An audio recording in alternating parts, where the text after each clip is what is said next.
Hi, and welcome to our webinar on the Jim2 mobile application. A common thing that I hear when I talk to customers is that they don't know what they don't know. And as such, we'll cover each topic from the basics to advanced usage to make sure that you're all fully informed of each section. I also want to let you know that these webinars and other short informational videos are available in our Learning Centre. You can find this on our website by going to jim2.com.au, highlighting resources, and then clicking the Learning Centre. Before we get started, I wanted to thank everyone that filled out the survey ahead of this webinar. It was great to see what our customer base wanted to see in relation to the Jim2 mobile app. Now I'd like to introduce Ian, our Head of Customer Services, who has forgotten more about Jim2 than I will ever hope to learn. Hi Ian, how you going? Oh, do we have Ian on? Well, I might be on my own for a little while. No, Uh, no, no, no, we've no, got it's him. all good. It's all There he good. is. Fantastic. How are you, sir? Just harried, running from one to the other, but delighted to be here. Fantastic. So today's webinar is going to be a little bit different as I'm going to be screen sharing from my mobile phone. So we'll be using the Windows 11 feature phone link. I hope it goes well, but hey, live demos. Let's see how we do. So the Jim2 mobile app has been around for many years and has provided our customers with a great level of functionality. More recently, we've had an update to the mobile app, which largely affected elements behind the scenes, but will mean that we're able to expand on the mobile app's capabilities into the future. We do have a video available in our Learning Centre that goes over how to set up and link the Jim2 mobile app to your Jim2 instance for both cloud and on premises. So we won't cover that today. I will make sure that a link is added to the Q&A so you can check that video out though. We will, however, cover a number of great features that the mobile app can provide to your business. First, Ian, we know that the mobile app does not cover all aspects of Jim2. What's the intention of the mobile app as an addition to the Jim2 program? Well, I think one of the things that we were looking at when we first brought this through, and keep in mind it was many, many years ago, was intended to be a tool for people who are going out on the road in particular. I know if we think about MPS industry techs or we talk about plumbers, etc. The idea was that they had some information at their fingertips and they would be able to find the locations that they were to attend. They were able to see the notes that applied. They check the emails, see the stock. There's so much in Jim2 as a program, as we all know, and we can't pile all of it in. So we were never ever going to make it the equivalent of Jim2 on a desktop. However, it should be giving the basics that you require for functionalities to operate in the field. And increasingly, we're asking for more and more information, as we always do, about what those additional features should be. In the meantime, we've got some ideas about how to get some more, I guess, synergy from some of the phone functions, not just from Jim2, but the phone has features. For example, you can call people, and of course, linking Jim2 card file contact information to those phone numbers and being able to make those calls or see the address on a map. Those are the sort of things that are standard. Interested in hearing about what other things you might like it to do. Fantastic. So I guess we can think about it as a way to not to replace Jim2 the program, but instead provide a bit of a portal to the information in Jim2 while in the field. So let's have a login and see what we can see. If I just open up the application, actually, I might just slide my mobile off the screen so that my security can remain intact. Give me 1 second to log in. Please note though that if you are using two-factor authentication, that will be a requirement for the mobile app signing in process as well. Oh, just got my password wrong.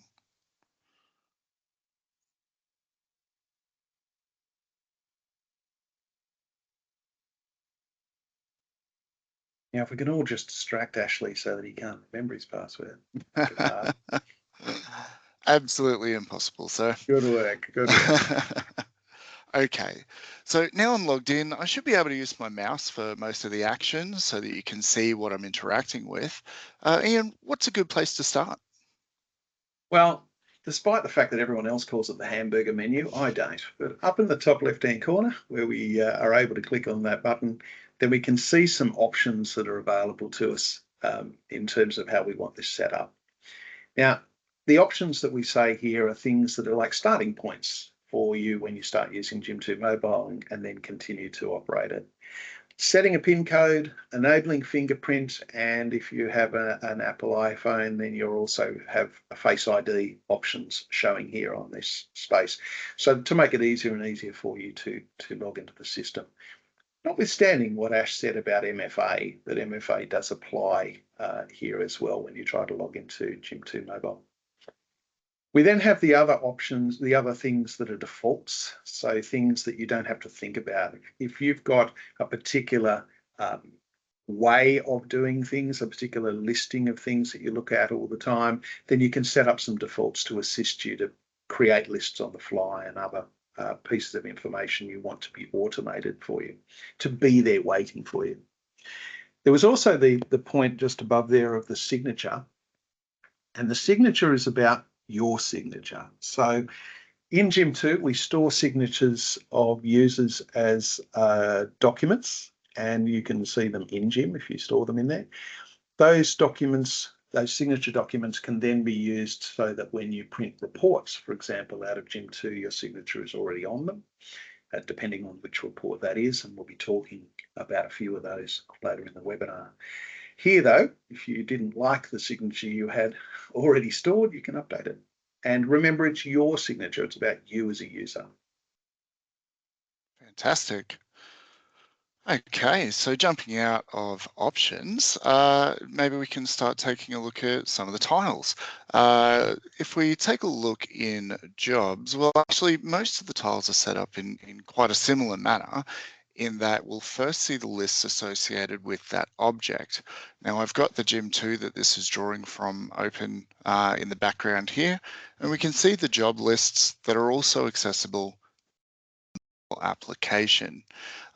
So this is, just a great representation of how you've got it set up in your Jim will be how it is when you log in, at least as far as lists are concerned. Across this section, we also have the ability to search via the concept of a list, which is the same in Jim2. We can add in individual pieces and then bring back information based on those pieces. And we also have the recents. So just to clarify, these will be the objects that were recently selected on the mobile app. These won't necessarily flow over from the Jim2 program. Is that right, Ian? It is. I just noticed your dates there, mate. You haven't been using that particular database very often on your mobile. This is a heavily demo database, yeah. I hear you. I hear you.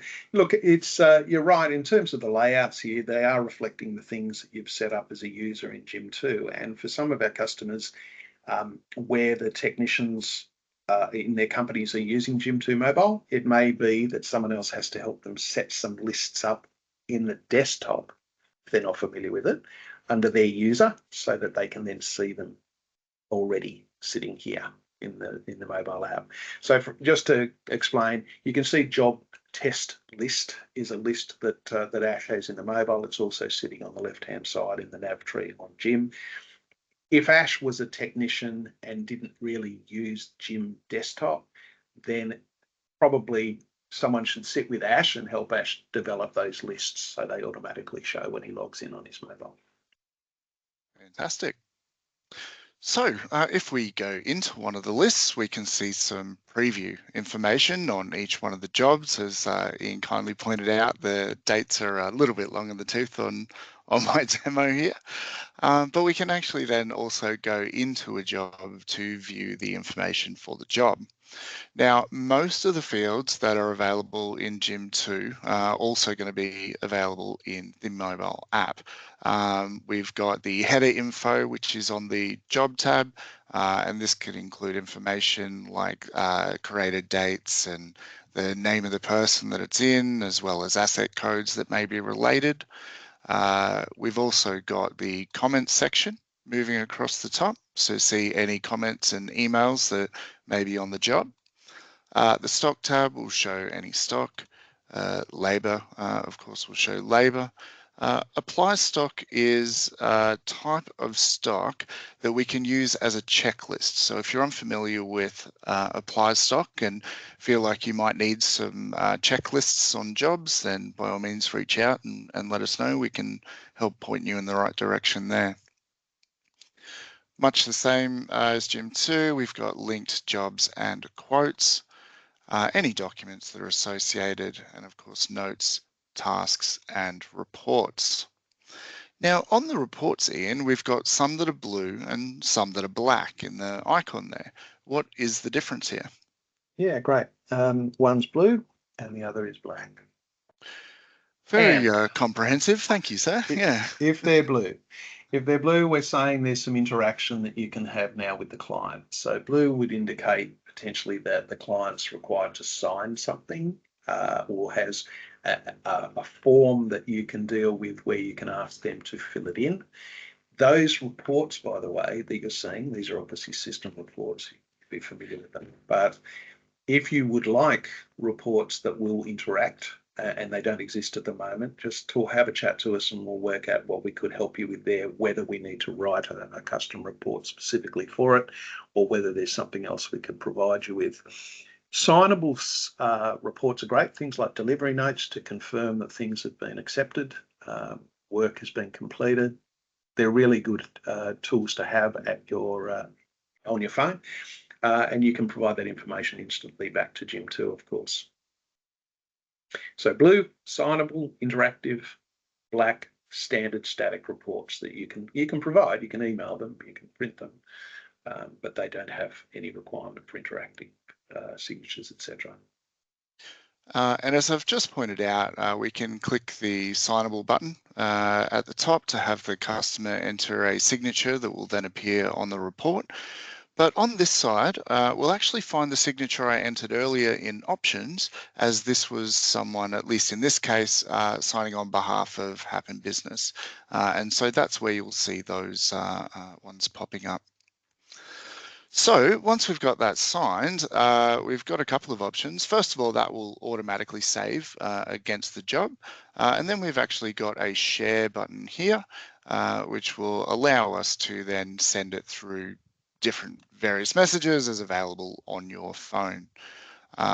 So that makes it nice and easy to get it where it needs to go. So while we're looking at a job, Ian, how can we easily add an image or images? Yeah, sure. I mean, images are terrific in the service space. So I'm working on a job and I want to take a photo of something I'm about to repair, for example. And what we're looking for there is to be able to use the camera, in this case, to take the photo of what we're after. So we'll move on up to the top right-hand corner there. We'll give it a click and you can see this add a related image. When we give that a click, it then allows us to decide, have we already taken the photo or do we want to take it now? And in this case, we'll take it now, would allow us to point at the air conditioner that Ashley has in his room. And if we were to click the button, we'd be able to take that photo and it would automatically relate it to that job. Now, obviously, once it's related to the job, it's visible to anyone who looks at that job. Therefore, on your phone, definitely, but equally back in the office where the team back in the office could see that particular image as a document on that job and perhaps assist you, if you're a technician, with some diagnosis or assistance to fix that problem that you've taken a photo of. Now, you can take as many photos as you like, so you will get the opportunity to take multiples, either one at a time and link them, or in this version of Jim2 Mobile, you'll be able to batch them together. I mentioned that we had recently gone through a lot of rewriting of a lot of the back-end functions of the app to prepare it for the future. And I think one of the things that's been added is the ability to add multiple images in a single action from the phone's library. I'll spare you photos of my kids in that case, but yeah, a great feature if you've taken a number of photos on site and you'd like to upload it at a single moment. Now, some of our customers would be familiar with file size related to images. So also you'll just want to be thinking about that a little when you're actually taking the shot, in terms of what sort of file sizes and how many files are going to be added to the actual job record in this case. So whatever is applicable, obviously utilize it. It'll move the files across and they will be stored that way. I probably need to give it a name, so let's call that aircon. And there we go. That one is now attached to the job. Now, there was another one I wanted to point out from this menu, which is Add Read. This is specific to our MPS customers, and it is a way that you can add meter reads to the related job when you're on site. Of course, this is going to be somewhat inferior to using an automated system such as EKM that will automatically grab the reads and pull them into Jim. But if that isn't set up for whatever reason, there is that possibility as well. So pulling this together from a practical point of view, if I was an on-site tech, I could effectively have a list of customer jobs that I need to visit today. And then once I'm on site, get the details of each job, including all emails and comments on the job. I can see the stock for the job, and I can see a list of checks I might need to do via the apply stock. And I can even have a place to have a customer sign off that will attach to the job. Not only that, but I can also add images from my camera to help document the situation on site and have it attached to the job. What about labour timers though? Ian, can we show how much time we spent on site?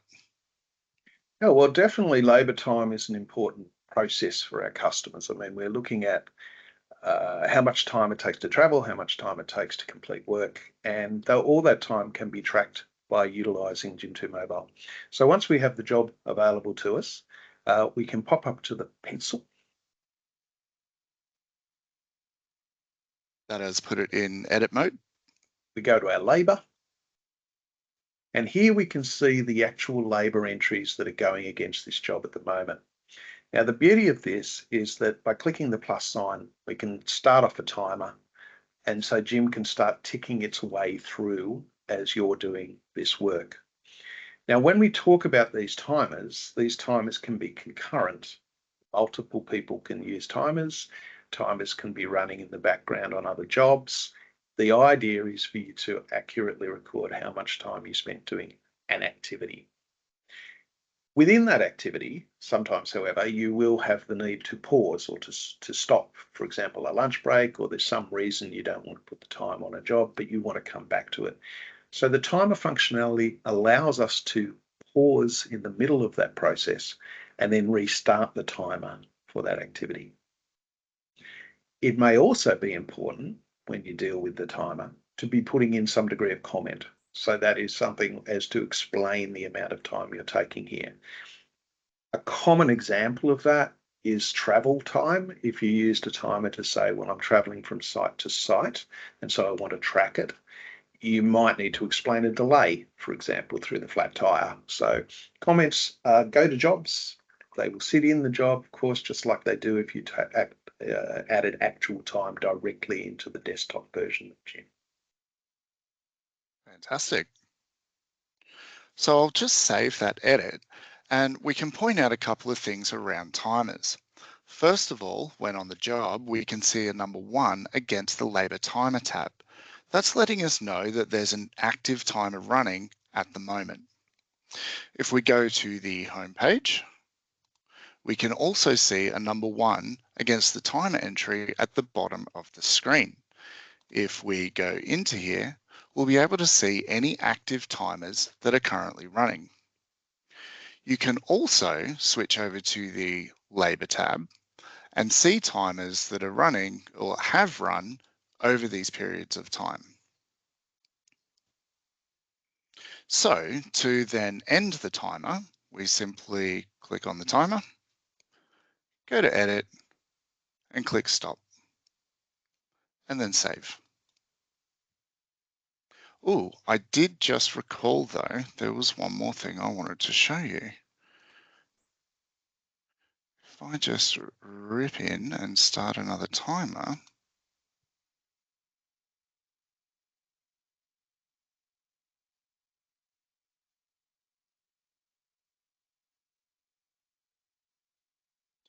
when we're in Jim2, we can actually click the timer button in the bottom right to see active timers that are running.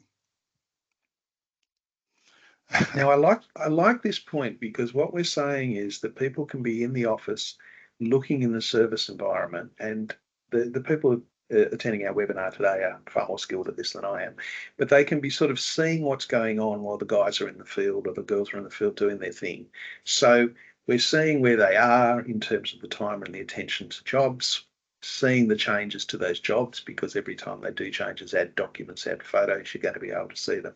So there's a part to play, even though we're talking about Jim2 Mobile, part to play for someone sitting back in the office and having this currency, this live element, because the mobile devices are being used.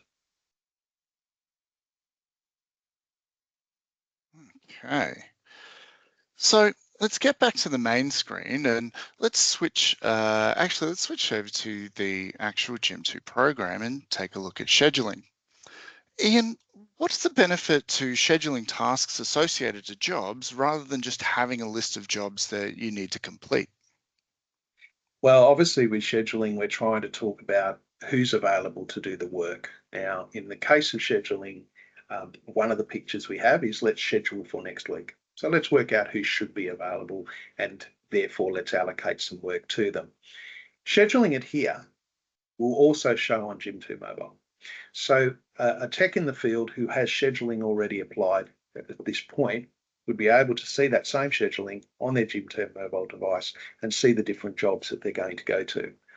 Of course, the beauty there is because it is linked to the jobs, they're going to be able to move into those jobs, look at the information, comments, emails, add stock, do whatever they need to from there. It also allows them to make changes, so they can edit scheduling here. And that's reality, isn't it? We've got a delay in the traffic. We've got something stopping us from being able to attend. So they can edit it at this point, which will then pass back and show in scheduling in Jim2.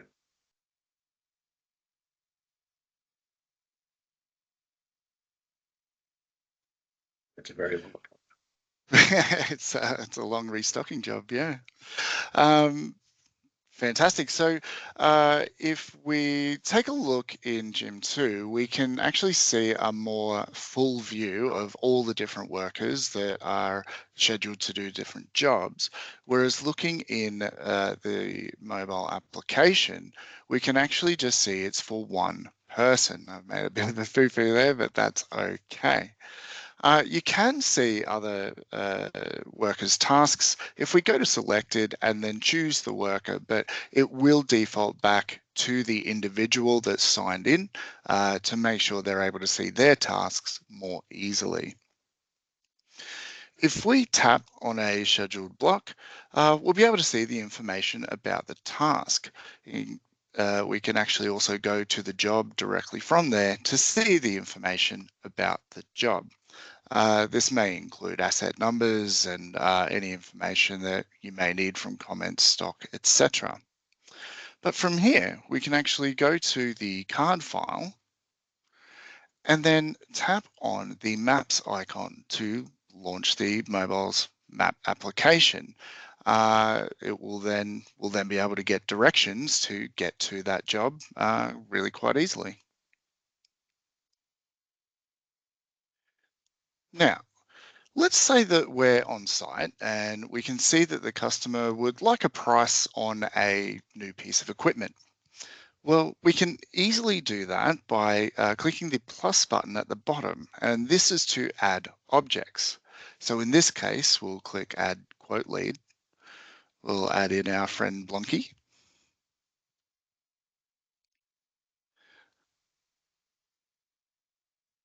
And from here, we can simply add the stock that we'd like to include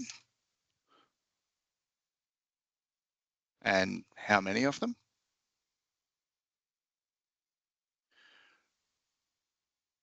And then once that's saved, we can actually go to the report section at the end, click on quote/lead, and either have the client sign it on site using the signature, or we can share it via email to make sure it gets where it needs to go. Ian, a couple more things to mention. I've The just log lost all off my period. screens, Ash. Oh, I see. Okay. Oh, sorry. My Gotta love screens a have just live demo. all gone black. Are you able just to continue for a second until I can bring this back Absolutely, up? yeah. So there's a couple more things to mention. There is a log off period of 15 minutes. So after that time, you will need to log in again. Also, if you switch to another application, you'll need to log in again also. These are primarily for security to ensure that the proper people have the proper access at any given time. So I think that is the main areas that we wanted to cover today. Of course, there are a bunch of other areas that you can explore once you have the app installed. I mentioned that there is a video in our Learning Center that goes over the install and setup of the app, and I'll link that video soon. Next up, we have some questions that were sent in by users ahead of the webinar that we'd like to answer. And someone wanted to know more about the licensing for Jim2 Mobile, particularly how it works with cloud and on-prem customers. Sure. So Jim2 Mobile can be accessed by anybody who has a monthly license either on cloud or on the premises, either way. It's a feature that you can access using the standard Jim2 licenses that you have today.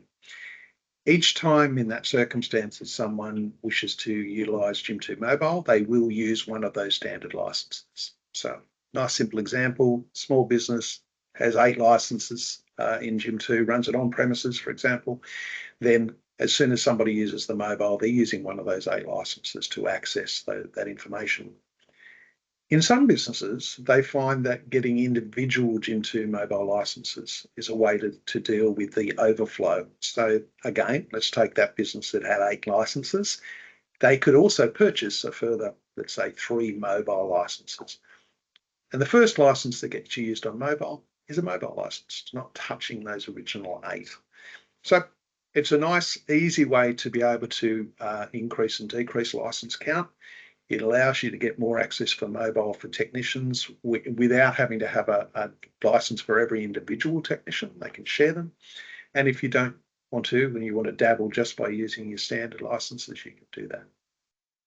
Probably worth mentioning the mobile licenses are at a reduced cost from a standard license as well. So keep that in mind. So if you're interested, by all means, let us know. So let's open up the Q&A. See what questions we might have had come in about mobile. Okay, I'll go to the bottom of the list. So our technician will only have a mobile license, so he won't be able to create any job lists in Jim2 Desktop. How can we get around this? That's why I was suggesting a little earlier that if you have a technician who's just using mobile, that somebody go in and assist that person to set up some lists in Jim2. So as you're aware, you log into Jim2 as a user. That mobile technician will still need to be a user in Jim. So the best option would be, if feasible, to sit with that person, create lists that suit them. As soon as they've been added into their user login on Jim, they will be available to them in mobile. I'll just make sure we've got some clarity there about being able to log into the Jim2 Desktop. Sure. There is a little bit of a difference if you're on our cloud product between the cloud login and the Jim2 login. The cloud login will often be a named login, so associated directly with an email address, whereas the Jim2 login will usually be a set of initials or something of that nature. That means that when you've got 10 users available for Jim2, that can be any 10 of the users that are set up within Jim2. They're not restricted to individual users. So if you do have a mobile tech that predominantly uses the mobile app, you are able to get them to log into Jim2 and create lists for them. I hope that clarifies a little bit. Happy to talk to anybody about it. We understand sometimes It it's can get a confusing, little, particularly with yeah, these different login types, but it's quite very much simple so. once we get to the point of just setting those user logins. Sorry, setting up the lists for that user, and they'll pass across to mobile. Okay, Christian asks, so the report's only signable, or can we write in other fields within it too? Technicians leave notes about work done, parts used, get customer signatures, and have their own also. I Yeah, think so at this stage they're only signable, right, Ian? yeah, that's correct. Although we're happy to talk about custom requirements that customers would need. So if in this case, Christian, if you would like to send us information about what sort of things you would like to have interaction with, we can see what we can do with. We are also, of course, dealing with some API work as well at the moment, which may allow other applications to forward data into fields in Jim as well. So that's not talking Jim Mobile, that's talking about another source of information, because there's an indication, I think, from the comment that maybe they're keeping some notes outside of Jim. Yeah, I was going to mention, because you are absolutely able to add in notes about the work that you've done, parts used, etc., directly on the job. And so that might be something that they would like to utilize when that need arises. Just on that, the other thing too is obviously you can use voice memo on these. So your comments can actually be spoken into the jobs on Jim. Fantastic. Is there a way for us to pull the time completion data from completed jobs within Jim2 in conjunction with the type of item and have it as analytical data in Excel? Wow, that's getting quite into a bit of a deep dive there, Christian, I think.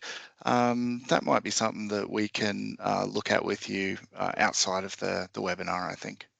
Yeah, I might just point, Christian, at in Jim2, if you go to card files and timesheets, just have a bit of a look at the sort of information that's being stored there, and maybe that's a starting point. Just so if we go to card files and then the entry there is timesheets. So this might help a little bit there. That is a list of times. It's a list of people. It's a list of depending what your security is. It also includes things called user rate, and that can be exported to Excel. So potentially there's something in there that would suit your needs. If you need further filtering, we need to talk about that. Vivian asks, is the 15-minute login if you're not using the app, or regardless whether you're using it? Yeah, so that's inactivity or when you're changing applications. Of course, Jim2 can contain a lot of sensitive business information, and so we just want to make sure that the right people are accessing the information at any given time. But certainly when 15 minutes of inactivity. When linking an email to a job, the reference field does have a 0 in there already, which needs to be removed before we can add the job number. Can the 0 be removed instead of us having to select it? Linking an email to a job. Do you know about this, Ian? No, but Jen, you're always good at these questions, and we'll certainly go delve into this for you. Well, we might take that one on notice and yeah, get back to you. And Gavin asks, is there GPS function to track technician location? I'm not sure if, Ian, I'll leave that one to you to answer, sir. Oh no, I think this is a really good question. We are in our new versions of Jim2 building in functionality relating to GPS applications. Now, presently, no. So let's answer that question. No, you can't pop in there and use Jim2 to tell you where a technician is. However, the overlays that we've put in, we've just built in some new features that will be coming out in a future release of Jim2, maybe this year for you, that will have geographic information. I'm always careful. We're always very careful about when Everyone things knows might be me. available. Yeah, absolutely. Just say. Anyway, when we're looking at applications for that, now different companies who use our product want that application for different purposes. I absolutely understand it for technician location, get it. The other people want it for other reasons in terms of proximity of clients, etc. So there's a lot going into the facility that we're going to offer, but we'll be talking to different customers about their requirements and how they would best utilize it. I think the one that you're talking about is great. It'll be terrific if you go to Jim2 Mobile and know where your users actually are, given that you do know where they're going, given the location information that you can share. Thank you, Ian. And thank you, Gavin. Okay, so there's no more questions at this point in time.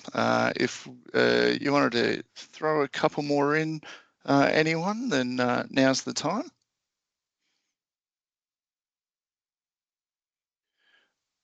What view are you using in your schedule? I'm guessing that, oh, Chloe, I might get you to just clarify whether you mean in Jim2 or in the mobile application.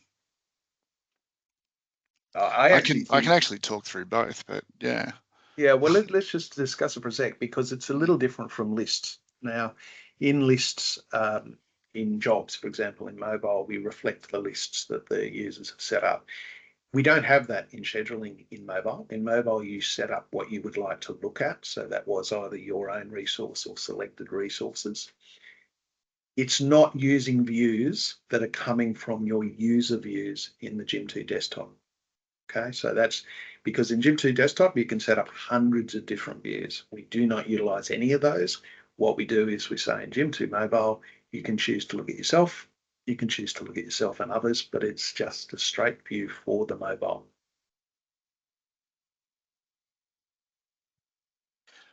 Kim asks, can you add a pause a timer from the mobile app? I thought we could pause timers, Ian. Yeah, pause is in the entry there. So on your start and stop, you're able to go into the individual timer entry and say, pause this now, I'm going to lunch, and then you can come back. Is that actually, I think it said stop when we were looking at it earlier. Yeah. Then that'll let you start it again after you've stopped it? There's actually a pause functionality. So oh, I see. Yeah, so I just need to go. I can't see you. I can talk to you, but I can't see you. So I see. Okay, give me 1 second. So I'm just going to jump into a job. And, oh wait, that's got nothing in it. And we'll go to labor and add a timer. Okay, so we've got a timer running at the moment. Right.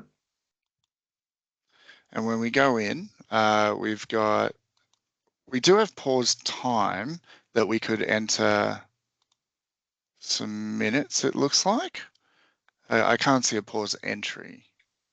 Okay, so any entry on paused, if it's talking about minutes, it means how long I have been paused for. So we'll just need to look at the feature that you've got for pausing. If you can't see one on that screen, then we'll come back to you. My apologies again, I've lost my screen, so I can't see. I'm not sure what's happened there, but would have been handy at this moment. That's okay. We'll just cancel popping that in, and yeah, we'll get back to you, Kim. But pausing is definitely something we want in those timers, by the way. It's been around, so we do want you to be able to say that you took a break. It may be something with the rewrite that's not quite coming through correctly too. Is there any plans on adding purchases to the mobile app? So Jen, I think the short answer is yes. The long answer is when. Um, as I said, we did have to go through a bit of a rewrite of the app to get us in a position that we can move forward. And so we're in that position now. So the more we get suggestions like this, particularly through to our user voice, the more that we'll get them attention and get them the priority they deserve. I'd imagine everybody in this group would like invoicing and purchase orders to be built into Jim2 Mobile. That's the aim. We've had a flurry of new questions in. So just to clarify with Chloe, she did want to know about the scheduling in Jim2. So this is basically a view I've created that is not grouping by anything so that I can select whichever date or resource I like, and then including all resources. And then in the filters, I think, no, I haven't changed anything in filters. And so, yeah, using this combination of group by and resources, you're able to then narrow down the information that you're seeing. If you'd like to know a little bit more about that, that was a very quick one. I think we've got a video on it actually, but you can reach out as well and we'll get you some more info. Kirsty, Assets has been saying coming soon for a long time. Yes, admittedly it has. Again, that rewrite has caused some delays in, bringing updating that functionality, but that's where we're at the moment. Any way to click on a phone number and go straight to making the call. Ian. Yes. Do you know? Straight to the contact. Works? Yeah, so we go into the contacts. Oh, I'd have to know. Hang on, I don't think there are any contacts on that one. Who have we got here? Go to a card file within the job. Yeah. Yeah, so we've got one there, and yeah, right there we've got the mobile number that we can hit call. Do not click that, or Fred I'm Garside will be very upset. Not going to click that one, but yeah, Jace, that's the way to do that. We're looking at making our product barcode scannable to add to job kits as stock items. What's the quickest way a technician could add stock to a job that they've used in Jim Mobile? Yeah, so the camera on the mobile phone will allow you to scan. It's an optical scan that you can do on a barcode, and it therefore can be used to select stock for quotes and jobs. Yeah, you can just straight up use the phone camera to scan the barcodes. As long as you've got that set up in Jim, it'll apply it to the job. Small little thing to remember, it's an optical scan, it's not a laser scan. So laser scans are a little bit more tolerant of barcodes in terms of their resolution and how they move. It's not the case with a camera. You might just have to focus a little longer in order to pick up the barcode. We've seen differing results in different circumstances. So different phones, I'm sure. Yeah. Yeah. Is it possible to have a reminder set for a schedule entry in email or notification? I actually don't think there are notifications available for Jim2 Mobile at the moment, but that is something that I know has been requested. And so, will be something that we're looking at developing further. Okay, that is all the questions again for the moment. We've got yeah, so push notifications are something that we're looking at into the future. Yeah. So I think we'll wind it up there. Thank you so much for all of your questions today. Just to quickly let you know, we've covered off navigating around Jim2 Mobile, some job information, labour tracking, being able to access directions to customer sites, as well as working with signable documents. Thank you all so much for the webinar, and we'll see you next month. Thank you. Thank you. Bye-bye.